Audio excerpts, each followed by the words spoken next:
नमस्कार, मैं हूं मुस्कान गंगराड़े। हमारे खास कार्यक्रम नमामि दुर्गे में आप सभी का स्वागत है। हिंदू धर्म के पावन पर्व चैत्र नवरात्रि का आज तीसरा दिन है और तीसरे दिन मां चंद्रघंटा की पूजा की जाती है। हिंदू धर्म में नवरात्रि का काफी ज्यादा महत्व होता है। माना जाता है कि नवरात्रि में माता की पूजा अर्चना करने से देवी माता की खास कृपा होती है और भक्तों की सभी मनोकामनाएं पूरी होती हैं। इस खास कार्यक्रम में हमारे साथ चर्चा करने के लिए मौजूद हैं एस्ट्रोलॉजर प्रियंका पाठक, जो नवरात्रि के बारे में हमें विस्तार से जानकारी देंगे। प्रियंका जी, आपका बहुत स्वागत है। जी बहुत धन्यवाद। तो बिना किसी देरी के हमारे खास कार्यक्रम की शुरुआत करते हैं।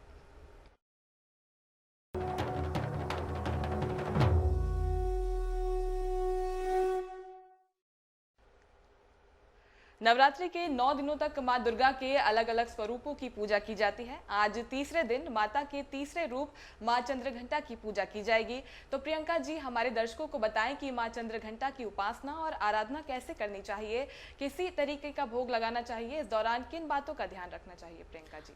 जी मुस्कान, तो जो चंद्रघंटा का है, सबसे पहले मैं उनके स्वरूप से स्टार्ट करूंगी।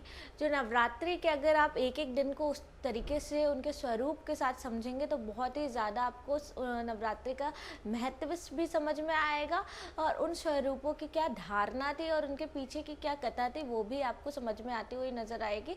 तो ये चीज़ आपको एक तरीके से आपके जीवन संघर्ष में लड़ने की भी ताकत देता है कि जब ईश्वर में इतनी हिम्मत थी तो हमें भी ये चीज़ करके हमारे लाइफ में भी ऑब्स्टिकल्स आएंगे तो हमें भी इस तरीके से जो है डील करना पड़ेगा। तो चीज़ें ऐसी थी कि जो चंद्रघंटा माँ का स्वरूप है वो इस प्रकार है कि जो फर्स्ट स्वरूप रहता है वो शैलपुत्री, मतलब वो अपने सिर्फ जन्म लिया है उनने, और सेकंड स्वरूप है उन्होंने शिवजी से शादी करने के लिए जो है तपस्या की। थर्ड स्वरूप जो है चंद्रघंटा का वो है कि अब वो विवाहित स्त्री में हो गई है, शिव जी के संबंध में आ चुकी है, शिव जी की अर्धांगिनी आ चुकी हैं तथा अब जो है उनमें जो है बहुत सारी शक्तियाँ भी मौजूद हो गई हैं। तो उनका स्वरूप कुछ इस प्रकार है कि उनके माथे पे है अर्धचंद्र है।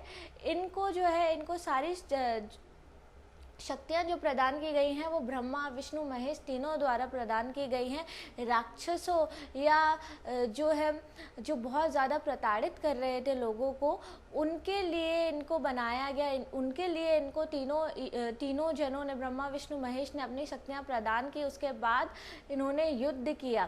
तो इनका जो मुख है बिल्कुल चंद्र के तरह, इनका जो है बिल्कुल चंद्र की तरह उज्ज्वलित रहता है और उसमें आधा चंद्र भी लगा हुआ है। और जब ये आती है, जब ये प्रकट होती हैं तो बहुत ज़्यादा तेज ऐसी ध्वनियाँ निकलती हैं जैसे कि कोई घंटे बजा रहा हो। बहुत ज़्यादा इनमें ये जो है शक्तियाँ मौजूद होती हैं। तो हर स्त्री की यही कहानी है, जब आपके साथ संघर्ष होता है और अगर आपको सपोर्ट मिल जाए तो आप भी ये कर सकते हैं। आप भी जो बुरी कृतियाँ होती हैं आपके साथ, उसके साथ आवाज़ उठा सकते हैं और आगे बढ़ सकते हैं। बात करते हैं चंद्रघंटा की, चंद्रघंटा माँ की उपासना की। तो उपासना कुछ इस तरह की जाती है कि सुबह से आपको तीसरे दिन सुबह से नहा लीजिए, स्नान आदि कर लीजिए और गंगा जल से उस स्थान को पवित्र कर लीजिए जहाँ पे आपने माँ के जो है माँ की चौकी लगाई है या माँ की पिक्चर रखी हुई है।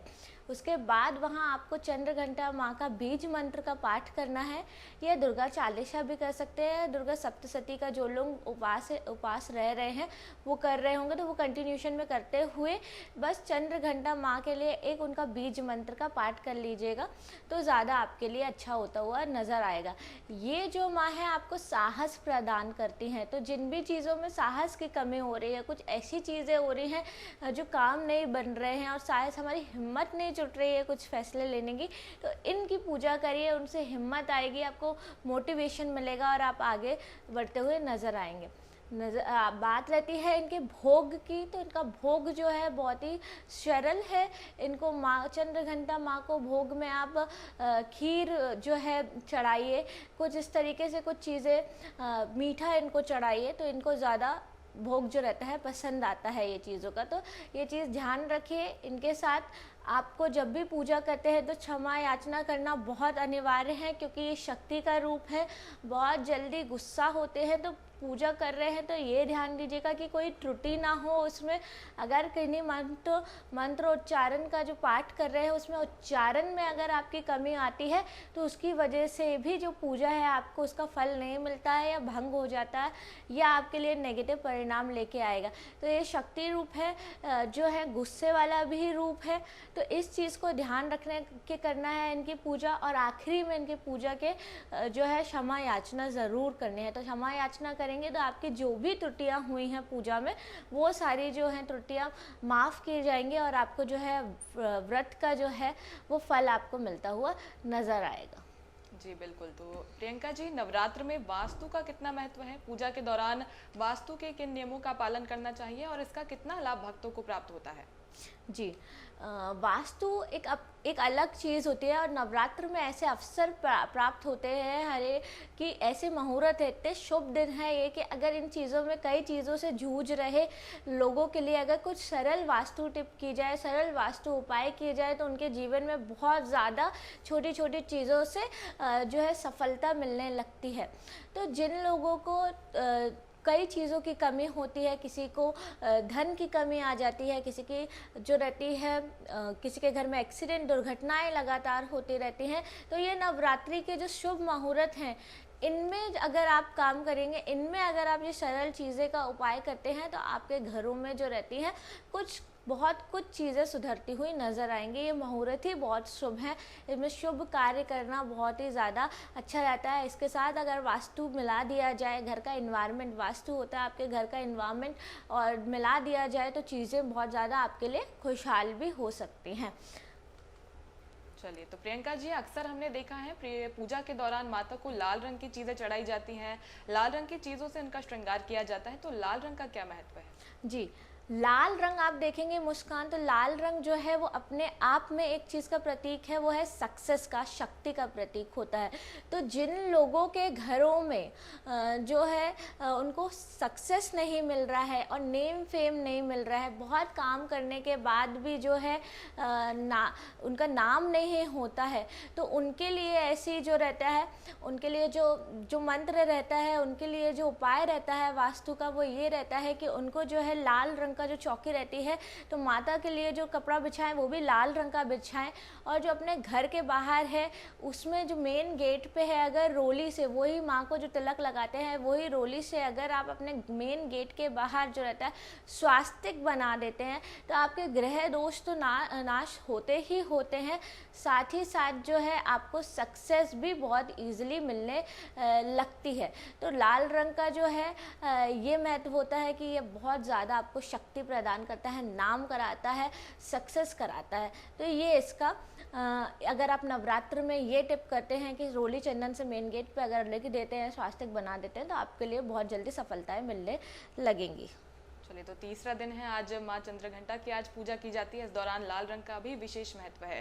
प्रियंका जी, नवरात्र में ग्रहों की दशा भी बदलती है, ऐसे में इसका असर राशियों पर भी पड़ता है। तो प्रियंका जी, माता को प्रसन्न करने के लिए राशि के अनुसार क्या कुछ उपाय करने चाहिए?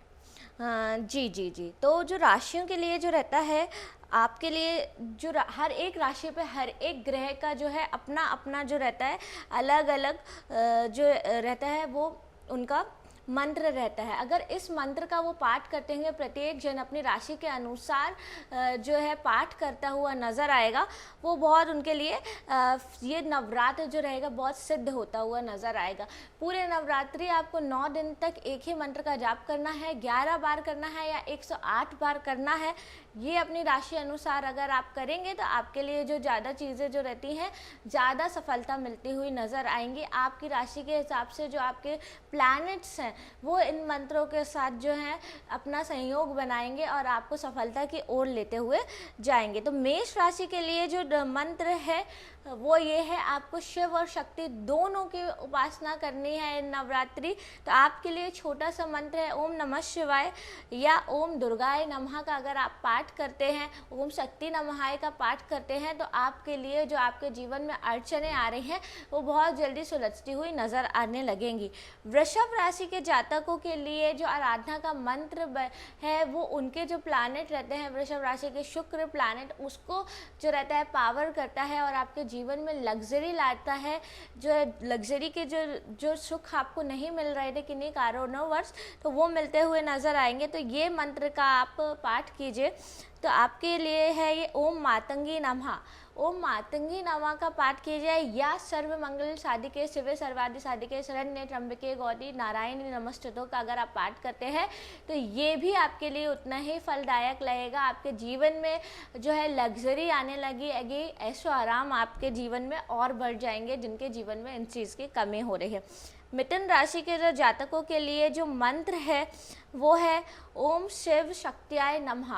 तो आपका जो मंत्र होता है शिव शक्ति के लिए रहता है, आपको भी शिव और शक्ति दोनों को इक्वालिटी में जो है पूजना है, तो वो पूजेंगे आप तो आपके लिए बहुत ज़्यादा बेटर होता हुआ नज़र आएगा। दोनों का जो रहता है पूजना बहुत इंपॉर्टेंट रहता है। आपकी राशि के में जो है बुध ग्रह जो रहते हैं कारक रहते हैं, अगर आप इन दोनों की उपासना करते हैं तो वो शांत होते हैं, जिसकी वजह से जिन भी लोगों के एग्ज़ाम्स क्रैक नहीं हो रहे थे, कम्युनिकेशन स्किल्स जिनकी कमज़ोर थी, बात करने में जिनको हिचकता रहती थी, अगर वो ये मंत्र का पाठ करते हैं 11 बार या 108 बार तो उनको बहुत ज़्यादा फ़ायदा हो जाएगा इस नवरात्रि के दौरान। तो ये चीज़ ध्यान रखिए, ये सिर्फ नवरात्र में करना है, ऑल टाइम आपको नहीं करना है।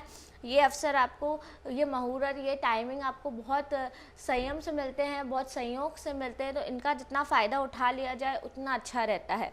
आपके लिए जो कर्क राशि वाले लोगों के लिए जो मंत्र है ओम आनंदकाय नमः का पाठ करेंगे तो बहुत ही अच्छा आपके लिए रहेगा। बहुत ज़्यादा आपके लिए चीज़ें सुलझती हुई नज़र आएंगी, मन की शांति होएगी, आनंद जीवन में बढ़ता हुआ नज़र आएगा। जिस भी कारण से आपके दिमाग में कुछ ज़्यादा भ्रम चल रहे थे, जो इनके या इल्यूजन्स चल रहे थे, जिसकी वजह से आप जो अच्छी चीज़ें भी आपके सामने हो रही थी उसका आनंद नहीं ले पा रहे थे, तो ये मंत्र सिर्फ आपके लिए है। आप सिर्फ कर्क राशि के जातक अगर इसको करते हैं तो उनके जीवन में आनंद की जो रहेगी वो बढ़ोतरी होती हुई नज़र आएगी। तो ये चीज़ रहती है, इसका पाठ करिए, 11 बार करिए या 108 बार पढ़िए, आपको बहुत ज़्यादा बेनिफिट मिलता हुआ नज़र आएगा। छोटी छोटी चीज़ें होती हैं, इनको ना करेंगे तो कोई हर्ज नहीं है, लेकिन अगर आप करते हैं तो आपके जीवन में विजुअलाइज करने जैसे चेंज आ जाएंगे। आप उनको देखने लगेंगे कि ये मेरे जीवन में इतना बड़ा चेंजेस, जो अड़चन आ रही थी वो किस छोटी सी चीज़ के द्वारा दूर हो गई। तो अपनी राशियों के मंत्र बहुत आराम से सुने और उनको जाप भी करें। अगर जाप नहीं कर पाते हैं, आपको उच्चारण में कमी आती है, आपसे पढ़ते नहीं बनता है, तो आप इनको सुन भी लेंगे तो भी इक्वली आपको बेनिफिट मिलता हुआ नज़र आएगा। ये मंत्र बहुत ज़्यादा बड़े नहीं है, डे टू डे लाइफ के लिए निकाले हैं कि कोई ऑफिस गोइंग इंसान भी है तो वो भी इनका पाठ कर सकता है। सिंह राशि के जातकों के लिए जो मंत्र है वो ओम दीम लक्ष्म्याय नमः का पाठ करिए। इस मंत्र को 11 बार या 108 बार आप करना है आपको। ये आपकी आर्थिक स्थिति पे जो है ज़्यादा दबाव डालता हुआ नज़र आएगा। ये मंत्र आपकी आर्थिक स्थिति को और ज़्यादा मजबूत करेगा, खासकर व्यापारियों के लिए ये जो मंत्र है, अगर आप इसका रोज़ दिनचर्या में पाठ कर लेंगे नवरात्र के दिन, तो आपके लिए जो आर्थिक स्थिति है वो मजबूत होती हुई नज़र आने लगेगी।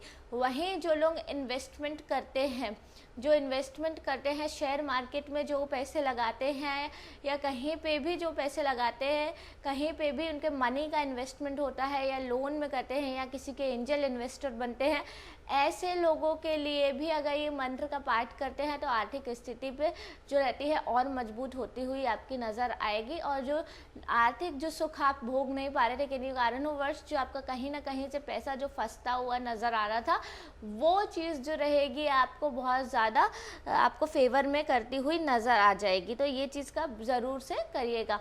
कन्या राशि का जातकों के लिए जो जो मंत्र है वह ओम सर्व मंत्रमये नमः। इस मंत्र का जो जाप करने से आपके सारे प्लैनेट जो रहते हैं, सारे प्लैनेट जो आपकी तरफ आपके कुंडली में जो है इविल दृष्टि बना के रखते हैं, आपको जो अड़चने ला रहे हैं आपके जीवन में, आपके दिमाग के साथ खेल रहे हैं या आपके साथ कोई दुर्घटनाएं हो रही हैं, दिमाग भी कंट्रोल में नहीं रहता है, कुसंगति जिनकी रहती है, ऐसे लोगों के, ऐसे जिनके बच्चे, जिन भी जातकों के बच्चे इस राशि के हैं, कन्या राशि के हैं और इन संगतियों में पड़ गए हैं, किसी बुरे कर्म में पड़ गए हैं, अगर वो ये इन मंत्रों का जाप करते हैं तो उनके लिए बहुत ज़्यादा बेनिफिट होता हुआ नज़र आएगा। आप उनके नेचर में बहुत चेंज देखेंगे, ये सारे ग्रहों को जो रहेगा वो शांत करता हुआ नज़र आएगा और आपके लिए जो रहेगा फेवर की स्थिति आती हुई नज़र आएगी और ज़्यादा चीज़ें आपके लिए जो रहेगा सक्सेस का डोर ओपन होता हुआ नज़र आएगा। जब सक्सेस का डोर ओपन होएगा तो आपको लक्ष्य साधना जो रहेगा बहुत ज़्यादा आसान हो जाएगा। लक्ष्य साधे और उसके पीछे अगर आप भागेंगे उसके बाद तो ज़्यादा आपको तरक्की मिलती हुई नज़र आएगी। फिर बात आती है जो है तुला राशि के जातकों की। तो तुला राशि के जातकों को देवी को प्रसन्न करने के लिए बहुत ही सिंपल मंत्र है, ओम अम्बे नमः। आप इस मंत्रों का जाप कीजिए। ओम अम्बे नमः का पाठ जो है आप पूरे 9 दिन तक कीजिए, 11 बार करिए या 108 बार अगर आप ये करते हैं तो आपके जीवन में जो कठिनाइयाँ आ रही थी वो चीज़ें जो रहेंगी वो दूर होती हुई नज़र आएंगी। कठिनाइयाँ आ रही थी या किसी चीज़ की रिस्पॉन्सिबिलिटी आप बहुत दिनों से कैरी करके रखे हुए थे तो वो चीज़ें जो रहेंगी, इस चीज़ से जो है माता रानी आपकी खुश करेंगी और आपको जो है हिम्मत देती हुई नज़र आएंगी। चीज़ों के लिए हिम्मत और करेज आपको मिलता हुआ नज़र आएगा। आज के दिन ज़रूर करिए ये चीज़ें को। बहुत ज़्यादा उलझनों से तुला राशि का जातक जो है किसी रिलेशन में है, उलझ रहे हैं, उन रिलेशन में पति पत्नी का दाम्पत्य जीवन में सही नहीं चल रहा है। एक तरीके से जो आपका राशि का काम है बैलेंस बना के चलना, तो जिनके जीवन में तुला राशि के बैलेंस नहीं बन पा रहा है, डिप्लोमेटिक तरीके से डील नहीं कर पा रहे हैं, तो वो ये मंत्र का बिल्कुल छोटा मंत्र है, 11 या 108 बार पाठ कीजिए। देखिएगा आपके जीवन में मैजिक की तरह चेंजेस होते हुए नज़र आएंगे। बिलीव करके काम करना है, कोई भी काम ऐसा नहीं करना है कि हमने बोल दिया और आपने सुन लिया और कर दिया। इंटेंशंस के साथ होना चाहिए। जब तक आप इंटेंशन के साथ अपने आप को भगवान के सामने समर्पित नहीं करेंगे, जब तक आप बड़े से बड़ा मंत्र कर लीजिए, बड़े से बड़ी पूजा आप अपने घरों में कर लीजिए, जब तक आपकी इंटेंशंस अच्छी नहीं रहेंगी, सोच अच्छी नहीं रहेंगी, जब तक काम नहीं होगा। आप 2-2, 3-3 घंटे पूजा करेंगे और फिर मन में द्वेष रहेंगे, किसी के लिए गलत मांगेंगे, अपने लिए जो है अपनी चीज़ों को सेटिस्फाई करने के लिए, अपना एंगर को सेटिस्फाई करने के लिए चीज़ें अगर आप पूजा में मांगते हैं तो वो पूजा वहीं विफल हो जाती है। कोई तंत्र, कोई मंत्र में इतनी शक्ति नहीं होती है जितनी आपकी इच्छा में होती है, आपकी इंटेंशंस में होती है। उसको सुधारिए, उसके बाद आपको देखिएगा बहुत ज़्यादा मैजिक के जैसे आपकी छोटी से छोटी पूजा दर्शन मात्र से आपको जो रहेगा फल मिलता हुआ नज़र आएगा। तो ये थी सभी राशियों के लिए बात थी कि इंटेंशंस अच्छे रहे, ना केवल तुला राशि के लिए। बात होती है अगली राशि की जो है वृश्चिक राशि की। तो वृश्चिक राशि वाले नवरात्रि में ये जो है ये मंत्र का जाप करेंगे तो ब्रह्मांड की पूरी एनर्जी उनको मिलती हुई नजर आएगी। यूनिवर्स की सारी शक्तियाँ आपके काम करने में मदद करेंगी आपकी। तो ये मंत्र है आपका ओम ब्रह्मांड नायकाय नमः। इस मंत्र का ज़रूर उच्चारण सही करिएगा और पाठ कीजिए। आपको हर जगह से कहीं ना कहीं से कैसे भी करके आपको मदद मिलती हुई नज़र आएगी। जो लोग जॉब के लिए बहुत ज़्यादा परेशान है, करियर के लिए, ये मंत्र का पाठ बहुत अनिवार्य रूप से करिए। देखिएगा आपकी जॉब तुरंत लगती हुई नज़र आएगी। इतना शुभ ये मंत्र, आपको एनर्जी या हेल्प कहीं से मिलती हुई नज़र आ जाएगी। जिन लोगों की शादी नहीं हो रही थी वो भी अगर ये मंत्र करते हैं, विवाह इत्यादि के संबंध में ज़रूर जल्दी बनेंगे। बात होती है धनु राशि के जातकों की।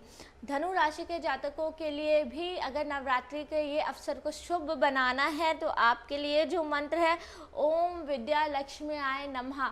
इस मंत्र का पाठ कीजिए, लगातार 9 दिन तक कीजिए। देखिएगा आपके जो गोल सेट है, जो आप लक्ष्य की तरफ दौड़ रहे थे, कॉम्पिटिटिव एग्जाम की तैयारी करने वाले लोगों का कंसंट्रेशन पावर बहुत ज़्यादा बिल्डअप हो जाएगा इस मंत्र के द्वारा। कंसंट्रेशन में, एकाग्रता में बहुत ज़्यादा आपको इजाफा होता हुआ नज़र आएगा। उसके बाद आप देखिएगा चीज़ें बहुत सरल हो जाएंगी। कुछ नहीं भी रिजल्ट आएगा आपका तो भी आपका मन जो है वो घबराएगा नहीं, आपका मन अच्छा हो जाएगा, आपका मूड आपका स्ट्रांग हो जाएगा। तो ये चीज़ें हैं, इसको करिए आप, आपको देखना बहुत ज़्यादा इम्पैक्ट मिलता हुआ नज़र आता दिखाई देगा। जो बात रहती है अब मकर राशि के जातकों के जो स्वामी होते हैं वो होते हैं शनि। तो इन राशि के जातकों के लिए जो है जो मंत्र है बहुत ध्यान से सुनिए कि आपके जो वैसे भी स्वामी है वो बहुत न्याय प्रिय है।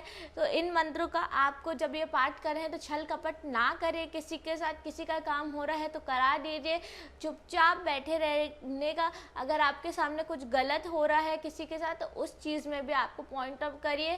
तो अगर आप कर रहे हैं तो डबल साइडेड स्टोरी में आपको डिप्लोमैट की तरह प्ले नहीं करना है, न्याय करना है। आप में ये हिम्मत है, आप में ये करेज होती है मकर राशि के जातकों को कि वो न्याय कर सकते हैं। तो इस चीज़ की अपनी की चीज़ों को सिर्फ अपना अपना अगर किसी कॉन्सेप्ट में फंसे हैं, किसी जगह में फंसे हैं तो न्याय करिए और उसके बाद ये मंत्र करिए। आपके जीवन की बहुत सारी मुश्किलें जो हैं बहुत जल्दी दूर होती रहेंगी। बिजनेसमैन के लिए भी ये लक्ष्मी को प्रदान करता हुआ नज़र आएगा। अगर ये करते हैं तो लक्ष्मी के द्वार ओपन होते हैं। ओम आद्य नायकाय नमः का पाठ करिए तो ये आपके लिए बहुत बेनिफिट करता नज़र आएगा। कुंभ राशि के जातकों के लिए भी जो स्वामी है वो आपके शनि है, साथ ही साथ आपकी साढ़े साथी भी चल रही है। इस चीज़ का ध्यान रखिएगा। तो किसी के साथ गलत काम करना या सर्वेंट्स के साथ बदतमीजी करना या निचले अपने नीचे लोगों के साथ गलत बर्ताव करना आपको बहुत भारी पड़ेगा। ये चीज़ नहीं करिए। और अगर इन किन्हीं कारणोंवश ये चीज़ें हो जाती हैं तो क्षमा याचना करिए भगवान के आगे। इंटेंशन लाइए कि मेरे अब ये चीज़ आगे नहीं होगी। उसके बाद आप इस मंत्र का पाठ करेंगे, ओम सांभवी नमः। और माँ का सिर्फ आपको उनकी आँखों में देखना है, उनकी नज़रों में देखना है। वो दर्शन करके ये पाठ जो आप करेंगे तो आपकी पूजा भी सफल होगी नवरात्रि की। और आपका जो है प्लैनेट जो है शनि वो भी शांत होएगा और आपके जीवन में बहुत ज़्यादा उन्नति और आपके जो धैर्य जो रहता है, पेशेंस जो रहता है वो आता हुआ नज़र आएगा। आखिरी राशि है जो है मीन के गुरु जो रहते हैं, जो इसके स्वामी होते हैं वो प्लैनेट होते हैं गुरु। और ये जो है नारायण के जो है भक्त होते हैं। तो इसके लिए आपके लिए जो नवरात्र में जो आप उपाय कर सकते हैं, किसी भी बीमारी से, लंबी बीमारी से जो लोग मीन राशि के पीड़ित थे, अगर वो इन मंत्रों का पाठ करते हैं तो देखिएगा आपके जीवन में बहुत जल्दी जो है उस चीज़ से निकलते हुए नज़र आएंगे। कोई बीमारी, कोई एक्सीडेंट, दुर्घटनाएं लगातार होते तो ज़रूर इस मंत्र का पाठ करिए। सांभवी माँ का मंत्र का पाठ कीजिए, ओम सांभवी नमः का पाठ करेंगे।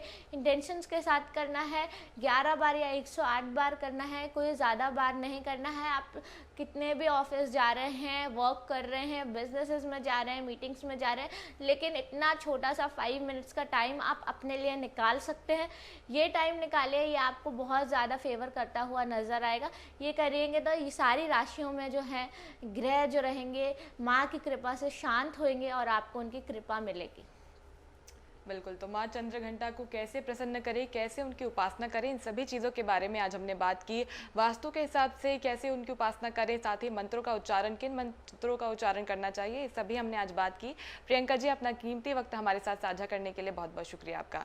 और चलिए इसी के साथ नमामि दुर्गे में आज के लिए इतना ही। कल फिर हाजिर होंगे। नमस्कार।